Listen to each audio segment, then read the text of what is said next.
muestras plásticas que la gente va prefiriendo a la alfarería, que es un trabajo manual, un trabajo donde el artesano pone todo su amor y su cariño. Entonces es la deshumanización incluso del producto. Es un poquito... La fabricación en serie nos recuerda a la revolución industrial. Exactamente. Señores, hemos llegado a la primera parte del programa de hoy. Señores, seguimos hablando sobre el escritor portugués, Premio Nobel de Literatura 1998, José Saramago. Un comentario que yo quería hacer sobre Saramago, quizá para mostrar la entereza de este escritor y para decir lo sincero que es este escritor con el público que lo sigue, con sus lectores.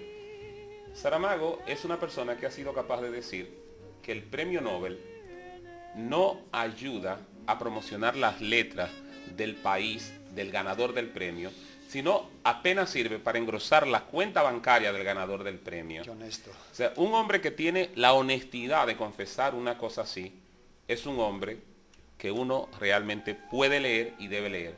Porque es un escritor que tiene conexión y que tiene lo más importante, lo que nosotros siempre hemos dicho, un gran escritor siempre sincero con sus lectores. Un gran escritor puede ser un mentiroso, pero puede ser un mentiroso verosímil en la fábula que él crea, pero verosímil. Y también quiero decir algo más para que nosotros entonces, porque es bueno iniciar esta discusión sobre este Saramago, que es el creador de las más grandes alegorías del siglo XX. Sus novelas, más que novelas, son alegorías. Por ejemplo, uno lee Ensayo sobre la ceguera, que es una alegoría de la ceguera de los seres humanos ante los otros seres humanos. Saramago dice que el mandamiento, amar a los otros, debería cambiarse. Y en vez de amar a los otros, debería decirse respetar a los otros. Si nos respetáramos, en vez de decir ama al otro, si fuera respeta al otro, los humanos viviríamos mejor. Sí. Es una de las ideas de este Saramago. Siempre se ha hablado de esa idea de que todos ahora somos muy educados y somos correctos porque tenemos lo básico. Pero si nos encierran en una habitación y nos falta lo básico, ya las correcciones empiezan a ser cada vez menos y al final nos matamos como perros. Eso lo decía también Arturo Pérez Reverte y es verdad lo que pasa un poco en el ensayo sobre la ceguera. Cuando empiezan las cosas a apretarse, nos volvemos fieras. Es terrible. Consiguió, a mí la verdad es que consiguió alejarme un poco de su obra con las primeras páginas del ensayo sobre la ceguera por la presión que consigue transmitir. Está tan conectado con sus lectores que desde luego si lo que quería era transmitir presión, lo consigue, por lo menos conmigo lo consiguió. Y a mí me parece genial. Y respecto a lo que decías antes, de cuando se involucra un personaje con su autor, como en el caso de Fernando Pessoa con su autor que viene, me llama la atención porque es un juego divertido, a veces poco verosímil, pero lo han utilizado muchos autores.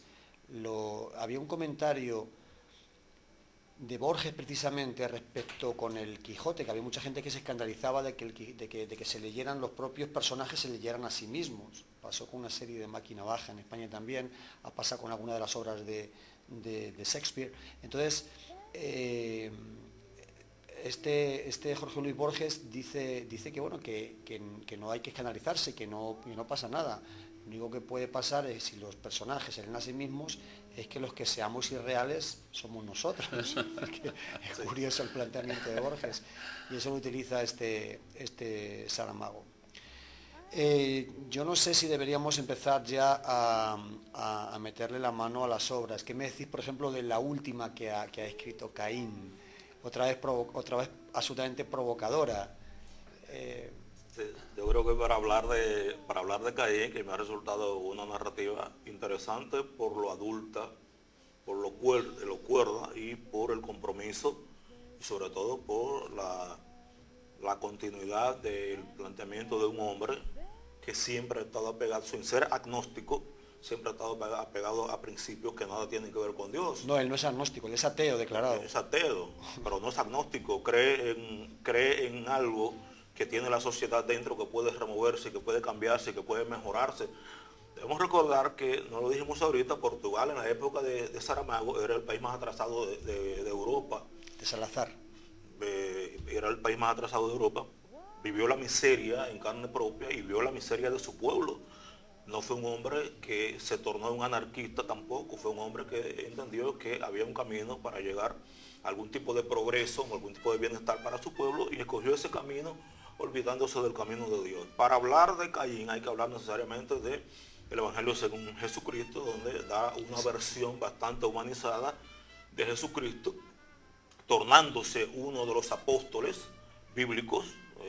Tenemos la pasión según San Mateo, según San Marcos, bueno, entonces él da la pasión según Jesucristo, según el propio Jesucristo, según la propia vida, era lo que denunciaba la propia vida, las cosas cotidianas que hacía ese Jesucristo, que fue un ser humano, a pesar de que era hijo de Dios, pero se tornó un ser humano. Hijo del hombre. Sí, exactamente. Él utiliza ese término. Respondió a las pasiones, respondió al miedo y a la duda Jesucristo.